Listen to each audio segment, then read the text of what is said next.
What's good, Jackson Kruger sports fans? It's your boy Dev here, back with another video. If you want to see more of my content, go hit that subscribe button to break it down, Dev. But while you're here, might as well subscribe to my boy Jackson's channel. Let's get straight into it. The NBA used to be led by low post big men. If you didn't have one, you were more than likely to lose. After years and generations of the low post big man, it's no longer needed no more. Small ball has arrived. Teams space it out, going for more threes. But if you can find a big that can pass like a point guard, shoot threes better than some shooting guards in the league, create his own shot off the wing like a small forward, dominate the 15-foot game like my main man Timmy Duncan did at the 4 spot, and abuse smaller bigs, you're going to be in a lot of games. Nikola Jokić is a Swiss Army knife. He does it all. I love to watch him play. I got a few plays of him here doing everything you need to win on offense. Let's start with his vision. Sometimes he looks like a point guard in a big man's body. Well, in the first scrimmage game for the Nuggets, they played him at point guard. A 7-footer at point guard. Imagine that. I don't think the Nuggets are going to use this as a starting lineup when the season really starts, but I do see them using this lineup in some situations during games that really matter. Let's get back to his vision. Going back to 2016, Jokić has averaged 4.9 assists or better in the past 4 years. This year in 2019/2020 season, Jokić is, he's 15th in the league in assists. The only big in the top 25, the top 30. You have to go to 32 at Bam Adebayo at 5.1 assists when Jokić is averaging 6.9. That's better than Chris Paul, De'Aaron Fox, Spencer Dinwiddie, and D'Angelo Russell. All of those players are point guards. This man is a center, averaging more assists than these point guards. The Nuggets run their offense through Jokić. He knows how to process the defense, break it down, and find the wide open shooter or scorer. I got a play right here. Jokić has the ball at the wing. It's a close game. They're down 3 or up 3 with 2 minutes left, so this is crunch time. They give the ball to Jokić, their best player. He dribbles down like he's giving a dribble handoff to the player in the corner. You see Jamal Murray cut back door. Now, this pass might seem open, but it's very tight, especially with Damian Lillard down there in the corner just to contest or help contest that. He squeezes it in there. He gets an easy bucket for his team to get him up 5, and that's going to help them win the game. The Nuggets love dribble handoff action. Jokić is able to find his teammates before they're even open. But don't think that he just is off the non-dribble. He can dribble and find his teammates as well if you leave him open. Even down in the post. If you're out of line one step defensively, he is able to find that open shooter. Jokić passes the ball before his teammates are even open on multiple occasions. If he expects his teammates to be there, he will make that pass and just hope that you did what he was expecting you to do. It's time and time again. He's a magician when it comes to passing, not staring his teammates down and still finding open players. If you want to sag out of your corner, he's able to dot the shooter for an open 3. Now, with all his no-look passing, it opens up scoring opportunities because the defense is expecting him to pass it. So, like I like to say, let the big man get busy down low to start it off. Jokić isn't big and strong, so he beats defenders with footwork and touch. He's able to get more athletic bigs off of their feet by showing them the ball, making them think they have a block attempt. If he needs to hit a turnaround fader from the post spot, he can do that as well. Now, if you think you're more strong than him and try to face guard him or guard him all the way up at the 18-foot line, he can blow by you as well. He has an array of moves that he shows on a nightly basis. Majority of Jokic's post-ups don't even start in the post or a dominant position for a postman. He gets the ball from the 15 to 18-foot game, and he goes to work. He's able to show his touch. He's able to show his speed. He's able to show his vision, all from this spot. The Nuggets, this is another spot that the Nuggets love to put him in. In basketball, you can see the same play ran 5 times in a row with different actions off of it. The Nuggets love to run this action where Jokić is setting this down screen or this rub screen off of the offensive player in the corner.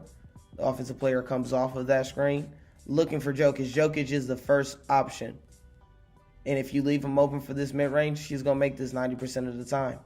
Here's another one where Jokić doesn't have the ball, but the concept is the same. Jokić is setting a down screen on the player in the corner. Instead, he slips off of that screen, getting his best post-up position, that 18-foot game, and going to work down low with a smaller player on him. Now, even though that's Nikola's best NBA attribute, his mid-range game, the NBA has gone more for three-point shooters and spacing the floor out. And Nikola can do that for you as well as a big. Going into the Joker's draft in 2014, we didn't get to see much of him because he's from Serbia. So he played in an international league somewhere overseas. So really all we have to go off of is highlights and stats. And his stats didn't help us see the player that he will become today. He only shot 22% from behind the line internationally. For him now to be a 31% shooter behind the NBA line makes Jokić one of the most dangerous NBA offensive players in the league. He comes off of pop screens and is able and willing to shoot that shot. If you want to chill in the paint, he shoots 31% behind the line. That's not a bad offensive possession. But basketball is 50% offense and 50% defense. Here's 3 plays against the Celtics where it just shows Jokic's lack of foot speed. Kemba gets an easy blow-by layup. Kemba comes off of a double screen up top with a one-on-one battle against Jokić that he's going to win with another blow-by. Pick and roll defense is one of Jokic's biggest flaws. Teams are able to exploit him in that game or in that realm. They run it over and over and over again late in games. The Mavericks were able to show this in a beautiful fashion, doing it in a lot of ways. Using Willie's God-given athleticism. How about a straight line drive, knowing that Jokić can't jump with majority of NBA athletes? Here's a pocket pass to a big.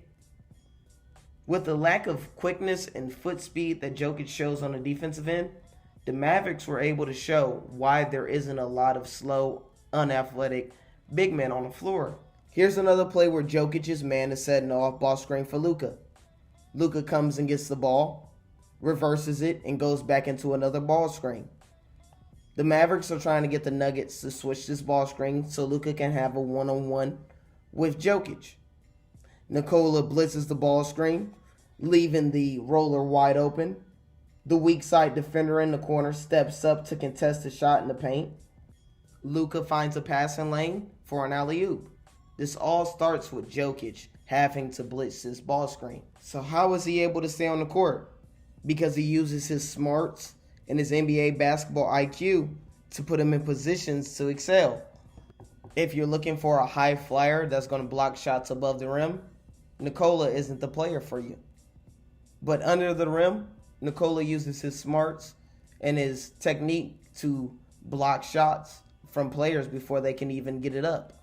Majority of the blocks are really steals, but statsmen or the stats keepers give him a block, so we'll give it to him. He's a big. The reason why Jokić isn't a MVP candidate is because of the defensive end. If he could get a little bit more foot speed, he did lose 50 pounds in the 2-month hiatus that the NBA had. So he could come back with a little bit better foot speed, a little bit better defensive game. But this is the main reason why he's not an MVP candidate. The Nuggets have to take him out of certain situations because teams are abusing them in the pick and roll. If Jokić was able to gather 50 to 100 more blocks, you could see him being an MVP candidate every year. But that doesn't mean he's not a top 10 player. He really is. He could be top 7, really. His team depends on him to do everything. He leads the Nuggets in points, assists, and rebounds. Giannis is the only other player that leads his team in all of those categories in the league. The Nuggets are 29th in pace, mostly because their best player is the slowest player down the court. The Joker leads the league in overall touches at 98%. He's accounted for 38% of his team's assists while on the floor, easily the highest rate in the league for centers. The Nuggets' offense is unusual. They're 7th in ball movement, but 26th in player movement, being because Jokić gets the ball in the post, creating double teams. Players, his teammates don't have to move around too much. Just stay in an open spot, waiting for Jokić to find him with a dot. I don't want to get too much into stats. So with that being said, I want to thank you for watching my video. It's your boy Dev. I'll be dropping more content on my channel, Break It Down Dev, once the NBA season starts. While you're here, subscribe to my boy Jackson Kruger Sports. And like I like to say, stay blessed.